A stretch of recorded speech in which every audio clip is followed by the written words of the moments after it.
우리 함께 읽으신 말씀을 가지고 말씀에 순종하면 일어나는 일이라는 제목으로 하나님 말씀 나누도록 하겠습니다. 여러분, 이 순종은 축복을 담는 그릇이다라는 그런 말이 있습니다. 왜 그렇습니까? 하나님께서 우리에게 수많은 약속들을 주셨는데 우리가 그 말씀에 아멘 하고 예스 하고 순종하며 나아갈 때에 하나님께서 그 일들을 행하여 주시기 때문에 그렇습니다. 그래서 우리 삶 가운데 하나님께서 주신 약속의 말씀들을 붙잡고 우리가 힘들고 어렵지만 때로는 억지로라도 주의 말씀에 순종하면서 나아가면 하나님께서 일하여 주시고 행하여 주시고 또 우리의 한계를 넘어서는 그런 놀라운 일들도 보여주실 줄 믿습니다. 여러분, 오늘 말씀은 너무나 유명한 장면이지요. 이제 베드로가 예수님을 만나는 그런 장면이고 예수님께서 이 베드로를 이 하나님 나라의 놀라운 동역자로 불러주시는 그런 장면입니다. 오늘 이제 본문이 되는 이 본문의 배경이 되는 장소는 이 게네사렛 호숫가라고 하는데 이곳은 여러분 잘 아시는 그런 갈릴리 바다, 또 로마식으로는 디베랴라고도 하는 그런 바다입니다. 이 때가 때로는 이 시간적으로 말하면 아침이고 이 동이 틀 그런 무렵입니다. 이 어부들에게는 이제 밤새도록 이 물고기를 잡고 수고하고 이제 막 몸이 이제 거의 피곤하여서 지친 그런 시간이고 또 내일을 위해서 이 그물을 손질하고 정리하는 그런 시점입니다. 그런데 예수님께서 이 시점에 이 게네사렛 호숫가에 오셔가지고 하나님의 말씀을 선포하시는 것입니다. 이때 예수님께서 많은 사람들에게 큰 영향을 끼치셨기 때문에 이 많은 사람들이 예수님의 말씀을 들으려고 큰 무리가 그 앞에 모이게 되었습니다. 그래서 예수님께서 이제 그들하고 조금 떨어진 곳에서 이제 말씀을 전하시기 위해서 한 배에 올라가셨습니다. 그리고 그들과 조금 떨어진 곳에서 이제 말씀을 전하시기 시작하시는 것이죠. 그런데 예수님께서 올라가신 배가 이 공교롭게도 누구의 배였습니까? 이 베드로의 배였습니다. 여러분, 왜 이게 베드로의 배 가운데 이제 주님께서 이제 올라가셨을까요?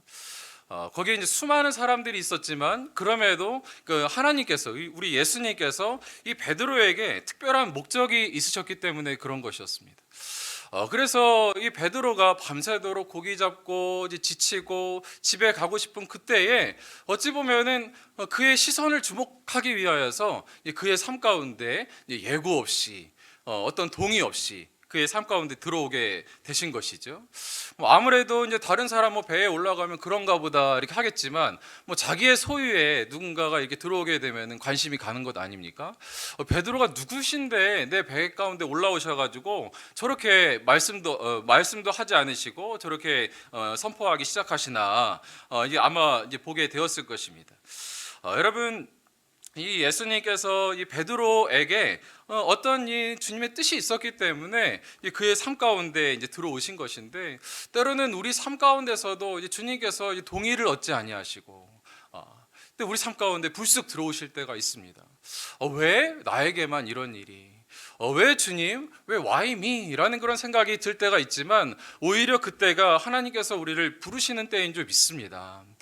그때 하나님, 왜 나에게 이런 일이 있습니까? 때로는 너무 좋은 일이라 할지라도 또 때로는 힘든 일이라 할지라도 그것이 우리 주님의 초청이라고 우리가 생각하고 주님 앞에 나아가면 하나님께서 우리 삶 가운데 계획하고 계시는 놀라운 뜻을 우리가 발견하게 될 줄 믿습니다.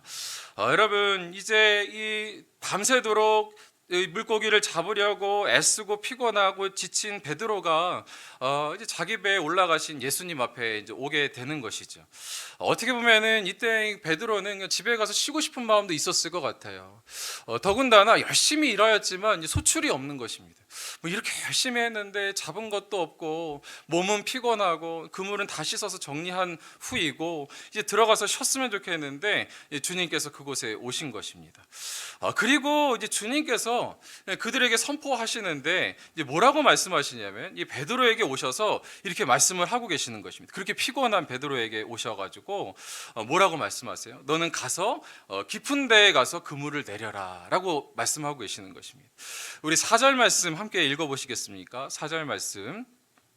말씀을 마치시고 시몬에게 이르시되 깊은 데로 가서 그물을 내려 고기를 잡으라. 아멘. 여러 말씀을 마치신 다음에 특별히 베드로에게 오셔가지고 하시는 말씀이 너 깊은 데로 가서 다시 한번 그물을 내려라 라고 그에게 말씀을 하시는 것입니다. 우리가 지금까지 살펴본 것처럼 베드로의 상황은 어떻습니까?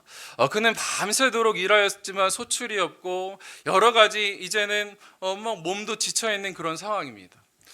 자기가 가장 자신 있는 것에 이렇게 애썼지만 뭐 잡은 것이 없었어요. 그런가 하면은 이 가장으로서 가정이 있는 사람 아닙니까? 자기는 뭐 안 먹어도 되지만 이 처자식에게는 무언가 좀 좋은 것을 해주고 싶은 그런 마음이 참 많이 있었을 터인데 양손 가득히 그냥 물고기를 가지고서 집으로 가고 싶은 그런 마음이 있었을 베드로인데 그러지 못한 그런 상황에서 이 좌절하고 낙심해 있는 이 베드로에게 주님께서 오셔가지고 애썼다, 수고했다, 내일은 잘 잡힐 거야 이렇게 말씀하지 않으시고 오히려 그 순간에 다시 한번 그에게 도전을 하고 있으셨다라는 것입니다. 여러분 어찌 보면은 이 베드로는 가장 본인이 자신이 있는 그런 부분에 있어서 이 실패와 어쩌면 결핍을 좀 맛본 것이죠. 내가 이 뭐 바다에 나가서 이렇게 막 잔뼈가 붉은 어부인데 이 여기에 나가서 그물을 내리면 충분히 이게 소출을 얻을 만한데 그렇지 못한 일을 이제 겪게 되고 이제는 피곤한 몸을 이끌고 이제 때로는 좀 좌절한 마음으로 또 낙심한 마음으로 하고 있을 때 주님께서는 오히려 그에게 와서 그곳에 다시 한번 도전하라라고 그렇게 말씀하고 있는 것입니다. 여러분 이때에 이 베드로가 생각할 때에 여러 가지 어떤 마음이 들었을까요? 그 마음 가운데 예수님께서 말씀하시지만 그물을 내리고 싶지 않은 마음이 더 컸을 것 같아요. 왜 그런 마음이 좀 들었겠습니까? 여러 가지 이유가 있지 않겠습니까? 몸은 피곤하지요. 뭐 그물은 다 씻어서 이제 다 정리해 놓아서 그거 다시 또 던지면 또 그물 또 정리하고 번거로운 일들이 또 남아 있고 또 한 가지는 예수님께서는 어부이신데 어부가 아니시고 예수님께서는 이제 목수이신데 내가 그렇게 잘하는 영역에 있어서 이건 내가 전문가인데 아무리 예수님이라고 하지만 내 삶 가운데 가장 자신 있는 영역에 들어와서 이래라 저래라 말씀하시는 것이 탐탁치 않았을 수도 있습니다. 때로는 그럴 때가 있지 않습니까? 예수님의 말씀대로 때때마다 우리에게 말씀을 주시지만 하나님 이 영역은 내가 전문가입니다. 주의 말씀대로 하면 나 망해요. 주의 말씀대로 하는 것이 그렇게 지혜롭지 않을 수 있습니다. 그런 마음이 이제 들 때가 있는 것입니다. 이 베드로도 아마 뭐 그런 마음이 좀 들었을 것 같습니다. 그런데 이 베드로에게 귀한 점이 있다면 그런 뭐 여러 가지 마음이 있지만 그럼에도 불구하고 하나님 말씀에 순종하며 나아갔다라는 것입니다. 누가복음 5장 5절 말씀 보니까 이렇게 이야기하고 있습니다. 시몬이 대답하여 이르되 선생님 우리들이 밤이 새도록 수고하였으되 잡은 것이 없지만은 말씀에 의지하여 내가 그물을 내리리이다. 이 밤이 새도록 수고하였으되 잡은 것이 없지만은 저는 이 없지만은 이라는 그런 이 말이 저는 별로 하고 싶은 마음은 없어요. 주님 지쳤어요. 내가 할 수 있는 거 다 했는데 별로 소출이 없었어요. 주님, 여기는 내가 전문가입니다. 그럼 어떻게 보면은 이 베드로의 그런 마음이 느껴지는 것 같습니다. 그런데 중요한 것은 무엇입니까? 내가 별로 하고 싶은 마음이 없지만은 밤이 새도록 수고하였을 때 잡은 것이 없지만은 그 뒤에 그렇지만 억지로라도 말씀에 의지하여 내가 그물을 내리리이다. 주님의 말씀에 순종하기로 작정하면서 나아가는 것입니다. 그때 여러분 뭐 어떻습니까? 이 시점까지 이 베드로가 기쁨으로 순종하고 있는 그런 모습이 아닌 것 같아요. 그냥 선생님께서 이렇게 나에게 관심을 가져주시고 그 유명한 예수님께서 그렇게 내 삶 가운데 말씀하시니 내가 한번 해보지요. 가서 그물 던지면 뭐 별일이 있을까? 라는 그런 마음으로 있었는지도 모르겠습니다. 여러분 원래 이 순종이라는 것은 우리가 내켜서 하는 것이 아닙니다. 이거 하면은 좋은 결과가 있겠네 라는 그런 생각이 들어가지고 우리가 하는 것은 그것은 주의 말씀에 대한 순종이 아니고 나의 판단에 대한 순종인 것입니다. 이거 하면은 내가 기쁘지, 이거 하면은 내가 좋은 것이지, 이거 하면 나에게 유익이 있지 라고 생각하면서 나아가서 순종하고 그렇게 신앙생활 하는 것은 우리가 진정으로 하나님의 아들이신 그 예수 그리스도의 말씀에 순종하는 것이 아니고 그냥 나의 생각과 나의 판단과 나의 유익과 자기 사랑에 근거한 신앙생활이라는 것입니다. 그러나 이 베드로처럼 때로는 나의 생각과 다르다고 할지라도 예수님의 말씀이기 때문에 주의 말씀에 의지하여서 내가 그물을 내려보겠습니다 라고 나아가는 그런 순종은 하나님께서 너무나 기뻐하시는 그런 순종인 줄 믿습니다. 여러분, 그때에 하나님께서는 일하시기 시작하시는 것입니다. 여러분, 예전에 위험한 순종이라는 그런 책을 본 적이 있는데, K 워렌이라는 분이 쓰신 책입니다. 이 릭 워렌이라는 유명한 그 목사님, 이 새들백 교회 목적이 이끄는 이 삶이라는 그런 책을 쓰신 그 목사님의 사모님이 이제 쓰신 책인데요. 그분이 남편은 그렇게 유명한 목사님이시지만 자기는 삶 가운데 나는 그저 이 평범한 주부로 살아가는 것이 내 소명이지라는 그런 생각을 가지고 있으셨대요. 어떤 하나님 나라의 큰 꿈도 꾸지 아니하시고 그렇게 하나님 나라의 일 열심히 하시는 남편을 나는 잘 옆에서 이제 보좌하면 되지라는 그런 생각을 가지고 있으셨다라는 것입니다. 그런데 어느 한날 이 월간지를 집어드는데 무심코 그 책자 가운데 에이즈에 걸린 이 아이들의 그 모습을 이 담은 그런 내용을 보게 된 거예요. 그 마음 가운데 하나님께서 떨림을 주시는 것입니다. 네가 이 아이들을 도와라. 그때 그 마음 가운데 드는 생각은, 하나님, 저는 그런 거를 할 수 있을 만한 그런 사람이 아닙니다. 저는 아이들 돌보는 것도 버겁고 내 남편이 이렇게 큰일 하고 있는데 그 옆에서 보좌하는 것만으로도 나는 만족합니다 라는 그런 마음이 참 많이 있었던 분이시죠. 그럼에도 불구하고 그 마음 가운데 하나님께서 주시는 이 마음이 다른 나라고 다르게 마음을 자꾸 두드리니까 이 K 워렌 사모님이 그때 자기도 모르게, 그렇다면 하나님, 제가 한번 이 에이즈 걸린 사람들 도와보겠습니다 라고 예스 하고 주님 앞에 이제 나갔대요. 아멘 하고 주님 앞에 나아간 것입니다. 하나님 앞에 아멘이라고 하는 순간 하나님께서 그 마음 가운데 이 놀라운 은혜를 이제 부어주시기 시작하시는 것입니다. 하나님께서 그 마음에 이 에이즈 걸린 그 아이들에 대한 이 얼마나 긍휼한 마음을 부어주시는지, 마치 내가 에이즈 걸린 사람처럼, 마치 내 아이가 에이즈가 걸린 그런 아이가 된 것처럼, 또 내가 이 에이즈가 걸린 부모가 돌아가시고 죽은 그 고아처럼 그런 마음이 물밀듯이 막 자기에게 밀려왔다라는, 자기에게 어떤 준비가 다 돼서, 마음의 준비가 돼서 막 마음에 뜨거운 열정을 가지고 하나님 앞에 예스한 것이 아닌데, 하나님, 그렇다면 제가 한번 해보겠습니다 라고 그냥 어떻게 보면 엉겹결에 예스라고 하나님 앞에 외쳤는데, 하나님께서 예스라고 그 순종하면서 나아가자 그 일을 할 수 있을 만한 그런 그릇으로 하나님께서 빚어가는 것입니다. 그래서 그가 정말 그 이후에 이 얼마나 이 아프리카의 어려운 아이들을 위해서 아름답게 하나님께서 사용하여 주시고 그 일을 하게 되었는지, 지금까지도 힘차게 그렇게 사용하고, 하나님께서 그렇게 사용하고 계시는 것입니다. 그래서 하나님 앞에 예스를 하고 나아간 그 순간부터 좋은 사람 만나게 하여 주시고, 힘을 주시고, 비전을 주시고, 열정을 주시고, 기도의 자리로 나아가게 하시고, 그런 역사가 있었다라는 것입니다. 그래서 이 K 워렌 사모님이 이렇게 말씀하시더라고요. 나의 인생은 하나님께 예스라고 대답하기 전과 대답한 후의 삶으로 나뉜다. 아멘이십니까? 여러분, 우리 삶의 모든 여건이 다 되어서, 내 마음의 준비가 다 되어서 하나님의 일을 한다라고 생각하신다면 그런 때는 여러분에게 결코 오지 않습니다.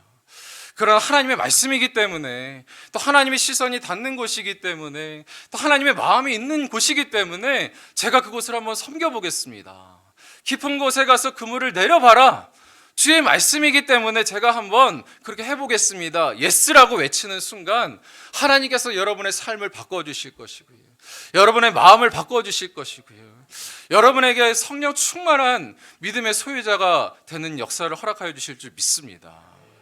그래서 여러분, 이 믿음은 그냥 그 하나님 앞에서 이 신앙이라는 것은 믿음을 수납하는 것이죠. 어떤 우리가 알게 되어서 이해가 되어서 믿는 것이 아니고, 믿고 보니까 하나님께서 이해하게 하시고 설명해 주시고 알게 해 주시는 것이 이 신앙의 놀라운 원리인 것을 기억하시기를 간절히 원합니다. 그래서 여러분, 우리가 때로는 억지로 순종해야 될 때도 있지요. 여러 가지 핑계가 들 때도 많이 있지 않습니까? 하나님, 제 형편을 좀 보세요. 제 형편에 무슨 제가 순장을 합니까? 제가 무슨 훈련을 합니까? 제가 무슨 목사를 합니까? 제가 무슨 나아가서 이 토요일 날 아이들 뭐 보기 바쁜데 이게 교사를 합니까? 청소를 합니까? 또 내가 어려운 사람들, 내 형편도 어려운데 내가 나아가서 저들에게 어떻게 뭐 제가 이렇게 손을 뻗을 수 있습니까? 하나님, 제 형편을 먼저 좀 돌아봐 주시고요, 제가 좀 풍성하면 남은 것으로 좀 도와주겠습니다. 그런 마음이 들 때가 참 많이 있지 않습니까? 그러나 하나님께서는 그렇게 하지 않으시고요, 우리 삶 가운데 먼저 마음을 주시고 우리 삶 가운데 순종하는 자에게 놀라운 역사를 보여주실 줄 믿습니다. 여러분, 우리가 왜 억지로라도 때로는 하나님 앞에 순종하면서 나아가야 하는 것입니까? 그 이유는 다른 것이 아니고 하나님께서는 너무나 선하신 하나님이시고 우리 인생을 우리보다 잘 아시는 하나님이시기 때문에 그렇습니다.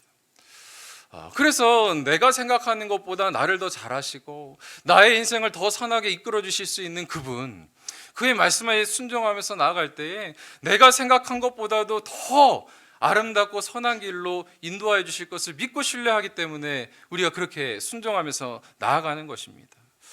여러분, 마태복음 7장 11절 말씀에 이런 말씀이 있어요. 너희가 악한 자라도 좋은 것으로 자식에게 줄 알거든 하물며 하늘에 계신 너희 아버지께서 구하는 자에게 좋은 것으로 주시지 않겠느냐. 아멘. 아멘이십니까? 여러분, 주의 말씀 하나하나 순종하는 것이 어디 쉽습니까? 그러나 하나님께서 우리에게 주시는 이 말씀은 결코 악한 것을 주시지 않습니다. 우리가 때로는 쓴 거라 할지라도 먹어야 낫지요. 그래서 때로는 아이들 먹지 않으면 억지로 입을 벌려서라도 거기에다 약을 먹이는 것 아닙니까? 그때 힘들지만 그렇게 약을 먹고 나면 그 몸에 좋은 유익이 있는 것처럼 하나님의 말씀에 순종하며 나아갈 때에 주께서 그런 은혜를 주시고 선한 은혜 우리에게 허락하여 주실 줄 믿습니다. 여러분, 이렇게 우리가 힘들지만 순종하면서 나아가면 하나님께서 우리 삶 가운데 주시는 역사가 있습니다. 어떤 일들이 있습니까? 이 첫 번째로는 하나님의 일들을 경험할 수 있습니다. 누가복음 5장 6절 말씀 같이 한번 읽어볼까요? 그렇게 하니 고기를 잡은 것이 심이 많아 그물이 찢어지는지라. 아멘. 아멘이십니까? 이 베드로가 그래 목수이시지만 지혜가 많으신 예수님께서 던져보라 하시니 거기다가 그물 한번 던져보면 글쎄 밤새 잡은 것이 없었지만 주님께서 잡으라 하시니 한 몇 마리 정도는 잡을 수 있을래나, 뭘 좀 아실래나, 그런 인간적인 생각이 있었을 수도 있겠습니다. 그러나 그가 그물을 던졌을 때에 그가 생각할 수 없는 기적이 일어난 것이죠. 그가 그물을 던졌을 때 힘이 많아서 그물이 찢어지는지라. 저는 이 그물이 찢어지는지라 이 표현이 너무나도 좋습니다. 마치 그 베드로의 한계를 찢어버리는 것 같아요. 우리가 주의 말씀에 순종하면서 나아갈 때에 하나님께서 우리의 생각에 그런 한계를 찢어버리시는 그런 역사가 있을 줄 믿습니다. 순종하면 이 정도 행하실까? 순종하면 이 정도 낫게 하실까? 순종하면 이 정도 회복시키실까? 순종하면 이 정도 우리 삶 가운데 좋은 일이 있을까? 그런 마음으로 나아갔다 할지라도 하나님께서는 우리의 모든 생각을 찢어버리실 만큼, 한계를 찢어버리실 만큼 놀라운 일들을 행하여 주신다라는 것입니다. 여러분, 얼마나 이 엄청난 풍성한 수확을 얻게 되잖아요. 거기 그물이 찢어질 정도로. 저는 이 풍성함이라는 단어가 너무 좋더라고요. 우리의 생각을 뛰어넘어서 우리의 기대보다도 더 풍성하게 일하시는 그 하나님. 요한복음 15장 5절 말씀에도 나는 포도나무요 너희는 가지라. 그가 내 안에 내가 그 안에 거하면 사람이 열매를 많이 맺나니 나를 떠나서는 너희가 아무것도 할 수 없음이라. 아멘. 그가 내 안에 내가 그 안에 거하면 사람이 열매를 맺되 어떻게 맺는다고요? 많이 맺나니, 풍성하게 맺나니. 하나님께서 이런 은혜 주실 줄 믿습니다. 여러분, 베드로는 이런 놀라운 하나님의 은혜를 경험하였기 때문에 이후에도 이에게는 그 순종할 수 있을 만한 용기가 생기는 거예요. 예수님께서 밤 사경에 이 걸어오실 때에 이 베드로가 주님이시거든 나를 걸어오라고 하십시오. 그러면 내가 걷겠나이다. 주님께서 오라 하시니 그가 바다로 뛰어들어서 예수께로 걸어가는 것입니다. 여러분, 그 배 가운데 탔던 사람은 12명 제자들이 다 탔거든요.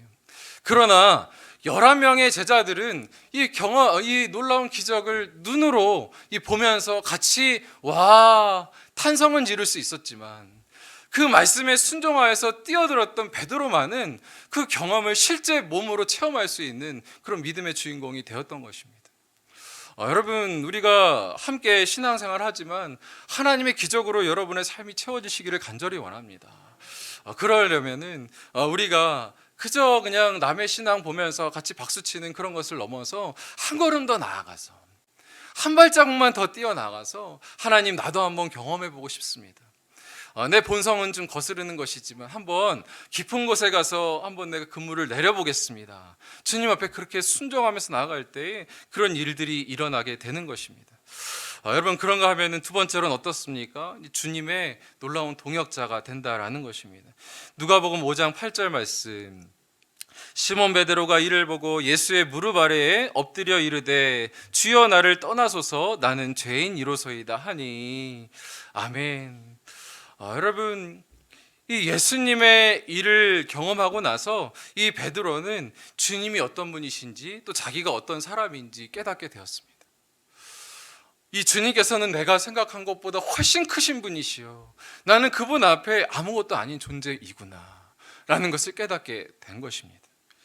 여러분, 이 주님 앞에서 내가 죄인인 것을 깨닫는 거, 주님 안에서 나는 한없이 작은 자라는 것을 깨닫는 거, 그것이 신앙의 출발이지요. 그 신앙의 출발을 가지고 있는 자, 하나님께서 그 자들을 사용하여 주셔서 하나님 나라의 동역자로 삼아 주시는 것입니다.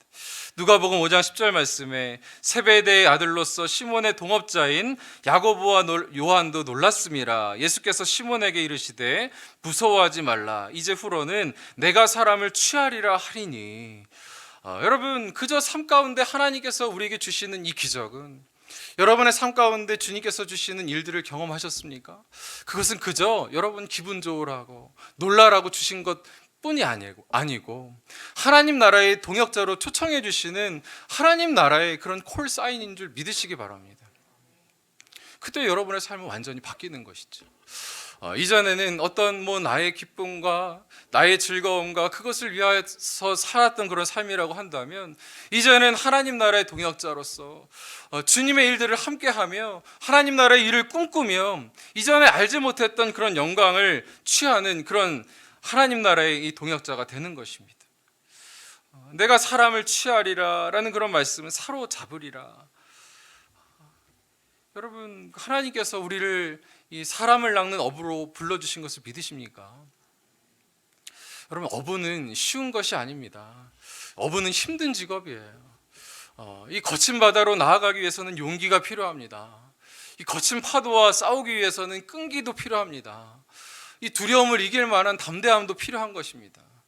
그러나 하나님께서 우리를 이 사람을 낚는 어부로 불러주셨을 때 주님 앞에 나아가면 하나님께서 그 광풍과 같은 바다 가운데서도 우리와 함께 동행하시고 하나님의 일들을 행하여 주실 줄 믿습니다.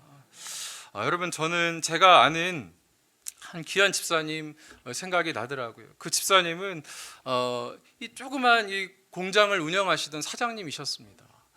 그런데 이분께서 이 공장에서 일을 하시다가 이 팔이 절단되는 사고를 겪게 되셨어요. 너무나 이 큰 엄청나게 큰 기계를 이렇게 다루시다가 잠깐 부주의하는 사이에 이 팔이 이 절단되는 그런 사고를 겪게 되신 것이죠. 그런데 이분께서 그 아내분에게 전화를 하고, 여보, 내가 좀 사고가 났는데 걱정하지 마. 오히려 마음을 안심시켜 주시고 이제 병원에 가서 이 봉합 수술을 받으셨는데 이게 봉합 수술이 잘 안 되셨어요. 그래서 이제 절단을 할 수밖에 없는 그런 상황이 되셨습니다. 많은 사람들이 생각할 때 어떻습니까? 이제는 굉장히 마음에 얼마나 절망이 되시겠습니까? 지금까지 그렇게 성실하게 살아오셨고 하나님의 말씀대로 살려고 애쓰셨던 그분이신데, 그런데 이분께서는 절망하지 않으시고 하나님의 뜻을 구하면서 나아가시는 것입니다. 이분이 나중에는 이전처럼 이 기계를 돌릴 수는 없으니까 나중에는 택시 운전을 하셨어요. 한 팔로도 택시 운전을 할 수 있는 그거를 이제 숙련되게 하셔가지고, 또 장애인 택시 운전 면허를 따셔가지고 이분이 그 택시 운전 기사가 되셨는데 왜 그 택시 운전 기사가 되셨는지 아십니까?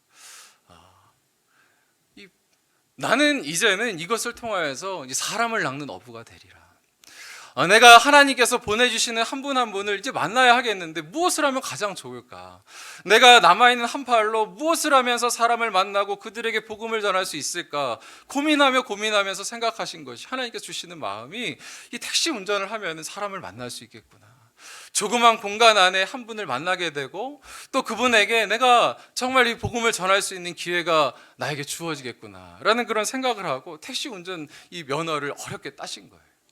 그리고 나서 정말 그렇게 하나님께서 주신 자리에서 그렇게 사명 가지고 나아가는 것입니다.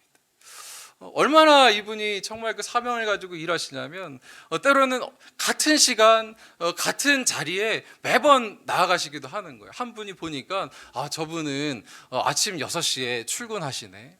저분 갈 때마다 택시를 잡아 타시는 것 같으신데 내가 매일 가면 저분에게 복음을 또 전할 수 있겠네. 또 전할 수 있겠네. 실제로 가니까 그분이 또 계시고 오늘도 계시네. 오늘도 제가 태워드릴게요. 그분에게 복음을 전하고 저는 이런 상황에 있지만 사실 저는 장애인입니다. 그러나 하나님께서 저에게 희망을 주셔서 저는 낙심하지 않고 그 가운데 있지 아니하고 하나님께서 주신 새 꿈을 향해서 달려갑니다. 하나님께서 주신 새 꿈은 이제 복음을 전하는 거예요. 그러기 위해서 제가 이 면허를 땄습니다. 그렇게 복음을 전하신대. 이분께서 그렇게 말씀하시는데 목사님 그 택시 운전하면서 사익금도 이게 벌기가 참 힘든데 너무나 놀랍게 제가 이게 더디게 많이 운전도 못 하는데 저는 오전이면은 막 놀랍게 이렇게 막 사익금도 다 늘 수 있고 이 매출도 또 올릴 수 있고 그런 은혜가 저한테는 생기더라고요. 얼마나 감사한지 모르겠어요. 여러분 우리 삶 가운데도 또 이런저런 어려움이 있잖아요. 또 그런 거 하면은 또 순종하지 못할 만한 여러 가지 이유가 있지 않습니까? 이제 여러분 저희가 이제 하나은혜교회 시작하고 1학기 마치고 이제 방학을 갖고 이제 2학기를 시작해야 되는데 이 마음 가운데 인간적으로는 참 많이 부담이 오게 됩니다. 하나님 새 학기를 또 어떻게 하나님 이렇게 또 나아가야 하겠습니까? 마음으로는 참 부담이 되고 귀한 성도님들과 함께 더 큰 은혜를 또 사모하면서 나아가게 되는데 그때 하나님께서 이게 주시는 마음이 참 마음에 두렵더라고요. 기도하면서 나아가는데 이제 휴가를 마치고 또 돌아가게 되면은 2학기 때는 저희가 특세도 있고 또 여러 가지 또 하나님 은혜를 간구하게 되는데 어떻게 하면 좋겠습니까? 그때 하나님께서 주시는 이 말씀이 바로 이 말씀이었습니다. 깊은 데로 가서 그물을 던져라. 그때 하나님께서 네 능력으로는 안 되지만 밤새 애썼냐 수고했냐 잡은 것이 혹시 없느냐 마음 가운데 좌절하고 낙심했느냐 그래서 지쳐있느냐 그렇지만 하나님께서 주의 말씀 의지하여서 나아가서 한 번 더 그물을 던질 때 하나님께서 우리에게도 우리가 생각지 못했던 이러한 일들을 예비하고 계시는 줄 믿습니다. 여러분 목사만 그렇습니까? 여러분 삶 가운데 주의 도전이 참 많이 있지 않습니까?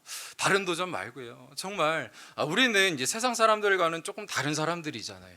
하나님의 말씀 붙잡고 살아가는 사람들 아닙니까? 이 세상의 법칙이 아니고 하나님 나라의 법칙을 붙잡고 살아가는 자들입니다. 하나님 주의 말씀을 붙잡고 한번 살아보겠습니다. 내가 억지로라도 한번 한 발자국 뛰어보겠습니다 라고 나아가면 하나님께서 신실하신 하나님, 좋으신 하나님, 전능하신 하나님 그 하나님께서 우리의 생각을 뛰어넘는 또 우리의 기대보다도 더 아름다운 일로 그렇게 행하여 주실 줄 믿습니다. 여러분 찰스 스펄전이라는 사람이 이렇게 이야기했더라고요. 주님께 순종해서 그 대가를 치르겠다고 결심한 사람은 언젠가 정의가 본물처럼 터지는 순간을 맞이하게 될 것이다. 순종의 대가는 비싸지만 그만한 가치는 분명히 있다. 아멘. 우리가 이번 2학기 하나님 말씀 앞에 한번 순종하면서 나아가 봅시다. 하나님 또 2학기 시작하려니까 여러 가지 특별히 우리 리더십들은 좀 그렇지 않습니까? 또 소그룹도 시작해야 되네요. 영혼들 맡고 있는 것이 얼마나 힘드십니까? 그러나 하나님께서 또 한 번 우리를 초청하십니다. 주의 일들을 경험케 하시려고 우리가 주의 말씀 의지하면서 함께 이 공동체가 나아가는 그런 은혜 있기를 간절히 원합니다. 우리 시간에 함께 우리 주님의 일들을 사모하면서 우리 찬양하실 때 전능하신 나의 주 하나님은 능치 못하실 일이 없습니다. 우리 함께 찬양하면서 나아가도록 하겠습니다.